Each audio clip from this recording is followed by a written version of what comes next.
السلام علیکم ناظرین، میں ہوں منصور علی خان. اپنے یوٹیوب چینل کے اوپر آپ کو خوش آمدید کہوں گا. سب سے پہلے آپ سے درخواست کے چینل کو سبسکرائب کرنا مت بھولیے گا اور بیل آئیکن ضرور پریس کیجیے گا. ناظرین، میرے کپتان کا آج بہت بڑا ایک دن ہے. ان کا ایک ایم ہے کہ آج 10 لاکھ بندہ میں نے اسلام آباد کے جلسے کے اندر اکٹھا کرنا ہے. اس وقت یہ پروسیس جاری ہے. ابھی ظاہری بات ہے جب آپ یہ ویلاگ دیکھ رہے ہیں ابھی اس پہ ٹائم لگے گا کہ اس کا رزلٹ کیا نکلتا ہے. لیکن ظاہری بات ہے، میں ایک تو اس کے اوپر بھی بات کرنا چاہوں گا. دوسرا، کیا ہو سکتا ہے عمران خان صاحب آج کیا اعلان کر سکتے ہیں، کچھ اس کے اوپر بھی بات کرتے ہیں. اور تیسری بات یہ کہ کپتان کو ایک بہت بڑا جھٹکا پہلے ہی لگ گیا ہے. آج ایک بہت بڑا جھٹکا لگا کہ حکومت کا ایک اتحادی جو ہے اس نے آج استعفے کا اعلان کر دیا ہے. تو پہلا اتحادی باقاعدہ طور پر حکومت سے الگ ہو گیا ہے اور اس نے اپوزیشن کے ساتھ جانے کا اعلان کیا. میں اس کے اوپر بعد میں آتا ہوں. ذرا سب سے پہلے جلسے کے بارے میں بات کر لیں.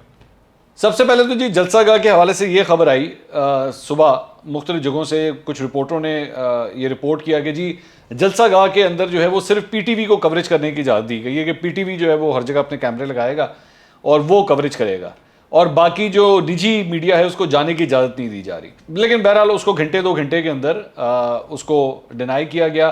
اور پھر اس کے بعد ہم نے دیکھا بھی کہ چند رپورٹرز جو ہیں انہوں نے وہاں سے جا کے جلسہ گاہ سے رپورٹ بھی کیا.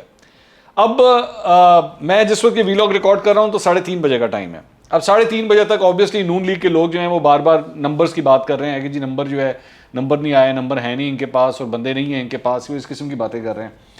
تو پہلی بات تو یہ it's too early to decide all this. 3:30 بجے ابھی جلسہ رات کو 8، 9، 10 بجے جا کے اپنی پیک پہ پہنچے گا. اس سے پہلے ہی یہ کہنا شروع کر دینا کہ جی لوگ نہیں آئے، it's too early to tell. Rush ہے، میری اطلاعات کے مطابق موٹر وے کے اوپر رش ہے. لاہور سے، پنجاب کے دوسرے شہروں سے لوگ بائی روڈ اس اسلام آباد کی طرف جا رہے ہیں. نمبر کیا ہوتے ہیں، it will take its time. ابھی کوئی بھی ظاہری بات ہے، کوئی یہ کہے او جی جم غفیر آ گیا ہے تو پتہ نہیں کیا ہو گیا، اور کوئی اگر یہ کہے کہ جناب جلسہ گاہ جو ہے وہ خالی پڑی ہوئی ہے، دونوں ہی غلط ہیں. یہ دونوں ہی غلط ہیں. اس کا ایک ٹائم ہوتا ہے. میں تھوڑا سا آپ کو ذرا جلسوں کے حوالے سے ذرا بتا دوں. یہ جو زیادہ تر ہوتا ہے وہ اس طرح ہوتا ہے کہ آہستہ آہستہ جو بہت زیادہ انتھوزیاسٹ ہوتے ہیں وہ جلسہ گاہ کے اندر آگے کی آگے جگہ لینے کی خاطر جلدی آ جاتے ہیں، اور جلدی آ کے وہ پہلے فرنٹ کی روز وہ لے لیتے ہیں.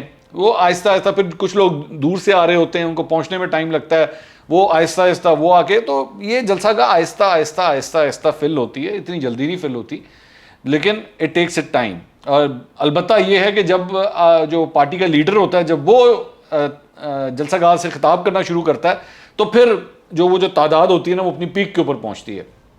اور جیسے ہی وہ اپنی تقریر اپنی ختم کرتا ہے تو وہ ویسے بھی آخری تقریر ہوتی ہے اور اس کے بعد جلسہ جو ہے وہ ختم ہو جاتا ہے. So just hold your horses. اچھا، دوسری بات یہ کہ میرے لیے جو زیادہ امپورٹنٹ پوائنٹ ہے وہ یہ ہے کہ انہوں نے 10 لاکھ کا اعلان کیا ہوا ہے کہ جی 10 لاکھ لوگ جو ہیں وہ آئیں گے. اب یہ اگر 5 لاکھ بھی آئے یا 2 لاکھ بھی آئے تو میرا خیال میں یہ پی ٹی آئی کی طرف سے ایک بہت بڑی غلطی تھی کہ 10 لاکھ کا فگر دے دینا. کہ 10 لاکھ ایک بہت بڑی اماؤنٹ، بہت بڑا نمبر ہے، بہت بڑا فگر ہے. آخری جو 10 لاکھ کا فگر جو مجھے یاد آتا ہے، جو ہمارے سیاسی مطلب بیٹس کو کور کرنے والے سینئر رپورٹرز جو پچھلے 30 40 سال سے رپورٹنگ کر رہے ہیں، جو انہوں نے ہمیں بتایا، وہ ہمیں کہتے ہیں جی آخری دفعہ اگر کسی سیاسی ایونٹ کے اوپر کوئی 10 لاکھ بندہ اکٹھا ہوا تھا نا تو وہ تب ہوا تھا جب محترمہ بے نظیر بھٹو پاکستان واپس آئی تھیں.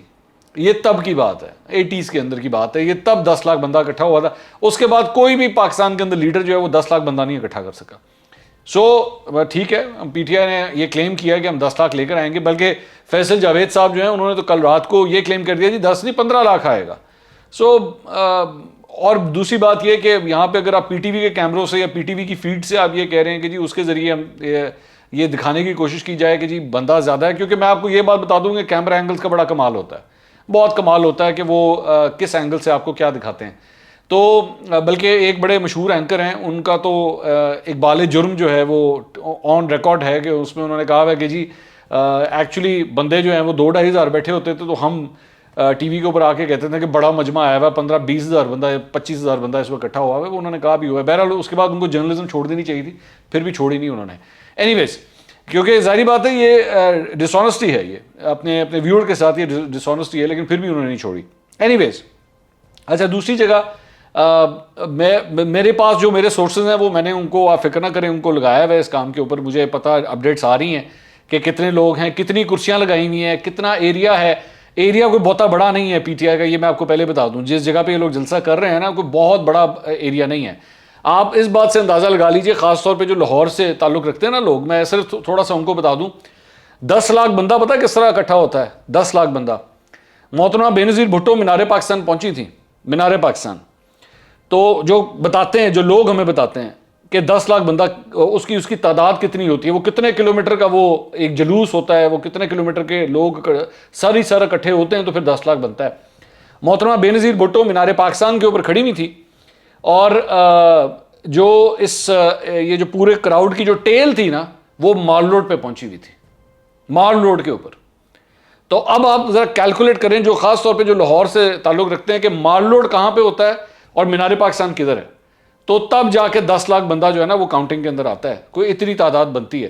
باقی ظاہری بات ہے, آپ اگر 50,000 یا 1 لاکھ بندہ کھڑا ہو, جو کہ بہت ہے, یہ بھی بہت ہے, میں یہ بھی بتا دوں کہ یہ کم نہیں ہے یہ, لیکن اگر یہ بھی کھڑا اور اس کو آپ کہیں کہ جی یہ 10 لاکھ بندہ تھا یا 15 لاکھ بندہ تھا, تو اور یہ لڑائی ہوگی. یہ آج جب یہ جلسے ہو جائیں گے, آج بھی اور کل بھی, آج کے جلسوں میں پی ٹی آئی کہے گی جی ہم نے 10 کیا, ہم نے 15 لاکھ کر لیا ہے, اور نون لیگ کہے گی جی ان کے پاس تو 20,000 بندہ بھی نہیں تھا. یہ میں آپ کو پہلے سے بتا دوں.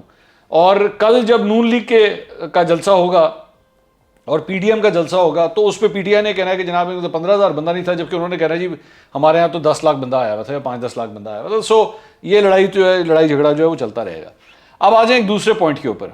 دوسرا پوائنٹ یہ ہے کہ اسی جلسے کے دوران جو ہے وہ جیو کی ایک رپورٹر ہیں مریم نواز, ہی ان کا بھی نام مریم نواز ہے, وہ رپورٹنگ کر رہی تھیں. تو پی ٹی آئی کے جو لونڈے لپاڑے ہیں, انہوں نے جا کے ان کے ساتھ بدتمیزی کی, ایک خاتون رپورٹر کے ساتھ, اور جیو کے خلاف انہوں نے نعرے بازی لگائی, اور ایک عورت کے ساتھ جو ہے, لڑکی کے ساتھ انہوں نے بدتمیزی بھی کی. میں امید کرتا ہوں, کیونکہ مجھے ابھی بھی امید ہے کہ پاکستان تحریک انصاف کے اندر کچھ مطلب ہوش کے ناخن لینے والے لوگ بھی جو ہیں موجود ہیں, اور وہ وہاں پہ جو صحافی برادری ہے, اور خاص طور پہ جو خواتین صحافی ہیں جو وہاں سے کام کر رہی ہیں, ان کی سیفٹی کے لیے جو ہے وہ اپنا کردار ادا کریں گے, اور اپنے یہ اس طرح کے جو لونڈے لپاڑے ہیں ان کو ذرا کنٹرول میں رکھیں گے. ٹھیک ہے. اور دوسری بات, میں یہاں پہ ایک اور بات بھی کہہ دوں کہ کل کو پی ڈی ایم کا جب اجلاس ہوگا, تو موسٹ پرابلی وہ چینلز جن کو نون لیگ کے لوگ یہ سمجھتے ہیں کہ وہ پی ٹی آئی کے قریب ہیں یا پی ٹی آئی کو سپورٹ کرتے ہیں, ان کے صحافی بھی جب وہاں پہ رپورٹ کرنے آئیں گے, تو میں ایکسپیکٹ کرتا ہوں کہ ان کے لونڈے لپاڑے بھی تمیز کے دائرے میں رہیں گے. اس کی وجہ یہ کہ یہ جو رپورٹرز ہوتے ہیں یہ اپنا کام کر رہے ہوتے ہیں, ان کا چینل کی پالیسیوں کے ساتھ, چینل کی انکلینیشنز کے ساتھ, ایڈیٹوریل پالیسیز کے ساتھ, فیورنگ کے ساتھ کوئی تعلق نہیں ہوتا. وہ اسٹریٹ پہ کھڑے ہو کے صرف موجودہ جو صورتحال ہو رہی ہے اس پہ رپورٹنگ کر رہے ہوتے ہیں. کسی کا رائٹ نہیں بنتا کہ آپ ان کو ہاتھ لگائیں, ان کے اوپر جملے کسیں, یا کسی ایسی ان کے خلاف نعرے بازی کریں. ان کو اپنا, وہ پروفیشنل لوگ ہیں, ان کو اپنا کام کرنے دیں. مجھے انتہائی افسوس ہوا آج اس خاتون کے ساتھ جو حرکت ہوئی ہے. میں ایکسپیکٹ کرتا ہوں کہ فواد چودھری صاحب, کیونکہ خود بھی میڈیا کا حصہ رہے ہیں, تو وہ کم از کم اس کے اوپر ایک اسٹرکٹ ایکشن ضرور لیں گے. ایک بات. دوسری بات جو میں کرنا چاہ رہا ہوں وہ یہ ہے کہ شازین بگٹی صاحب, حکومت کے پہلے اتحادی جو ہیں, انہوں نے اپنے آپ کو حکومت سے الگ کیا ہے, جو باقاعدہ طور پر آج اعلان کیا ہے انہوں نے. بلاول بھٹو کے ساتھ انہوں نے پریس کانفرنس کی, اور انہوں نے کہا کہ جی یہ انہوں نے, ہمارے ساتھ کسی قسم کی مشاورت نہیں کی گئی. ان کو بلوچستان کے امور کے اوپر جو ہے وہ معاون خصوصی بنایا گیا تھا پچھلے سال, غالباً جون یا جولائی کے اندر.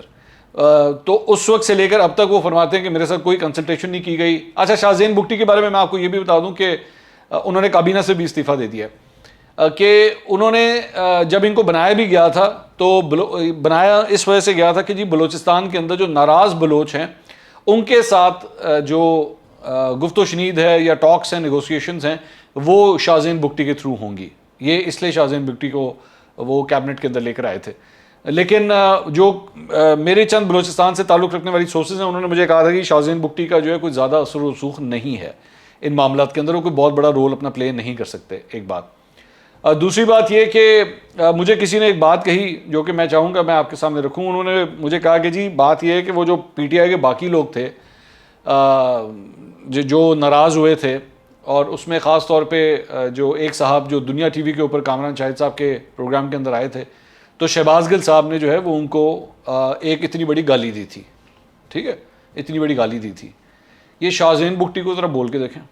شازین بگٹی ٹرائب سے تعلق ہے نا, ان کو ذرا یہ اس طرح کا کوئی لفظ کوئی بول کے دیکھیں آپ ذرا. شہباز گل صاحب, تو دیکھتے ہیں ان کے لیے یہ لفظ استعمال، کیونکہ یہی وہ کہتے ہیں نا پیسے کے اوپر بک گئے اور سارا کچھ ہو گیا. اب شاہ زین بگٹی کے بارے میں کیا کہیں گے؟ ان کا بھی ضمیر بک گیا ہے، پیسے لے لیے ہیں انہوں نے. اور دوسری بات یہ کہ شاہ زین بگٹی جس قسم کی سیاست کرتے ہیں، اگر انہوں نے استعفیٰ دیا ہے نا، اگر انہوں نے استعفیٰ دے دیا ہے تو اس سے بڑی شاید کوئی نشانی نہیں ہے کہ معاملات کتنے نیوٹرل ہیں. میں دوبارہ جملہ بولتا ہوں، اگر شاہ زین بگٹی نے استعفیٰ دے دیا ہے تو اس سے اندازہ کرنا چاہیے آپ کو کہ معاملات کتنے نیوٹرل ہیں. اب یہی جملہ آپ 3-4 دفعہ جب ریپیٹ کریں تو پھر آپ کو بات کی سمجھ آ جائے گی. تو حکومت کے لیے پریشان کن ہے. دوسری بات یہ کہ ایک اور جو خبر آئی ہے وہ آئی ہے کاف لیگ کے حوالے سے. ARY کے اوپر یہ خبر چلی ہے اور پی ٹی وی کہہ رہا ہوں، پی ٹی آئی، معذرت، میں ARY کو یہ نہیں کہہ رہا تھا، میں پی ٹی آئی کہہ رہا تھا کہ پی ٹی آئی کے حوالے سے بڑا مستند چینل سمجھا جاتا ہے ARY. تو انہوں نے یہ کہا ہے کہ جی کاف لیگ کے ساتھ جو ہے وہ حکومت کے معاملات کوئی زیادہ اچھے نہیں گزرے، کوئی طے نہیں ہو سکے، اور اس کی وجہ یہ تھی کہ وزارت اعلیٰ انہوں نے ڈیمانڈ کی تو انہوں نے یہ کہا کہ جی ہم آپ کو وزارت اعلیٰ نہیں دے سکتے. لیکن ابھی تک فی الحال کاف لیگ کی جانب سے کوئی اناؤنسمنٹ ابھی تک نہیں آئی ہے. We are still waiting for that. تو اس اتحادی کے ساتھ بھی اکارڈنگ ٹو ARY کوئی زیادہ اچھی نیگوسیشنز نہیں چلی ہیں. ایک خبر جو ہے یہ ہے. اس کے علاوہ چودھری نثار صاحب کا ایک بیان سامنے آیا ہے جس میں BBC کے حوالے سے ایک انٹرویو آیا تھا، BBC اردو کے حوالے سے. تو انہوں نے یہ فرمایا کہ جی میں نے کوئی ایسی بات نہیں کی، اور وہ اپنے اس پورے انٹرویو کو جو ہے وہ ڈینائی کر رہے ہیں. سو آئی ایم سرپرائزڈ کہ BBC جیسا ادارہ جو ہے وہ بغیر ایسے کسی ثبوت کے یا بغیر ایسی کسی بات کے جو ہے وہ مطلب چودھری نثار کے حوالے سے اتنی بڑی بات کس طرح کہہ سکتا ہے. آبویسلی ان کی کریڈیبلٹی کے اوپر سوال کیا گیا، تو لیٹس سی وہ کیا ہوتا ہے. اچھا، دوسری بات یہ ہے کہ مولانا فضل الرحمان صاحب کے حوالے سے ایک بات میں کہنا چاہوں گا. ان کا کل ایک بیان آیا ہے جس میں انہوں نے یہ کہا ہے کہ 5 لاکھ علماء کرام نے یہ فتویٰ دیا ہے کہ عمران خان جو ہے وہ ایک منکر ہے، اور ان کا حکومت سے ان کو الگ کرنا جو ہے وہ بہت ضروری ہے. یہ فرض ہے کہ ان کو جو ہے وہ الگ کیا جائے. میں یہ جو انہوں نے بیان دیا مولانا فضل الرحمان صاحب نے، میں اس کی بڑی سختی سے جو ہے میں اس کے بارے میں یہ کہوں گا کہ میں اسے کنڈیم کروں گا. اس کی وجہ یہ کہ عمران خان صاحب سے آپ کا جو بھی اختلاف ہو اس کو مذہبی بنیاد پہ مت لے کے جائیں. اور یہ دونوں سائڈ سے ہو رہا ہے. ظاہری بات ہے عمران خان صاحب بھی جو ہے وہ اس وقت مذہب کارڈ پلے کر رہے ہیں. اپنی پوری یہ جو 27 تاریخ کے لیے جو کیمپیننگ کی ہے، اس جلسے کے لیے انہوں نے جو کچھ بھی کیا ہے اس کو پورا انہوں نے ایک ریلیجس سینٹیمنٹ کے اندر لے جانے کی انہوں نے کوشش کی ہے. تو مولانا فضل الرحمان نے بھی جو بات کی ہے وہ بھی کچھ کم نہیں ہے. اب ظاہری بات ہے یہ دونوں سائڈ جو ہیں وہ اپنا اپنا کارڈ پلے کر رہی ہیں.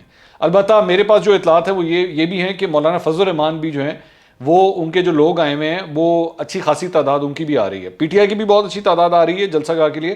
مولانا فضل الرحمان کے بھی کافی لوگ جو ہیں وہ آ رہے ہیں. مریم نواز اور حمزہ شہباز جو ہیں وہ گجرانوالہ سے نکلنے لگے ہیں. یہ بتایا جا رہا ہے کہ حمزہ اور مریم نواز جو ہیں وہ صبح کو 5-6 بجے جا کے جو ہے وہ گجرانوالہ پہنچے ہیں. ایگزیکٹ ٹائم مجھے نہیں پتا، لیکن وہ یہ بتایا جا رہا ہے کہ جو لاہور سے وہ نکلے تھے کافی ٹائم ان کو لگا ہے. سو ابھی یہ تمام شوز جو ہیں یہ اپنی پیک پہ ابھی جائیں گے. ابھی ٹائم لگے گا اس کے اوپر. کسی بھی نمبر گیم کے اوپر جمپ مارنے سے پہلے تھوڑا انتظار کریں. میں نمبر گیم آپ سے ضرور شیئر کروں گا.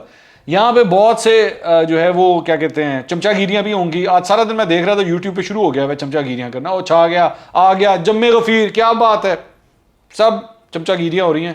سب اٹھا کے سائڈ پہ پھینک دیجیے گا. میں جو اصل نمبر ہوں گے سب کے، نون کے بھی، JUFA کے بھی اور PTI کے بھی، میں اصل نمبر آپ کے ساتھ جو رپورٹس اوتھینٹک رپورٹس ہوں گی جو ایگزیجریٹڈ نہیں ہوں گی میں وہ آپ کے ساتھ شیئر کروں گا. برائے مہربانی چمچا گیریوں کو اٹھا کے جو آپ سنتے جائیں گے اسے اٹھا کے ردی کی ٹوکری میں پھینکتے جائیے گا.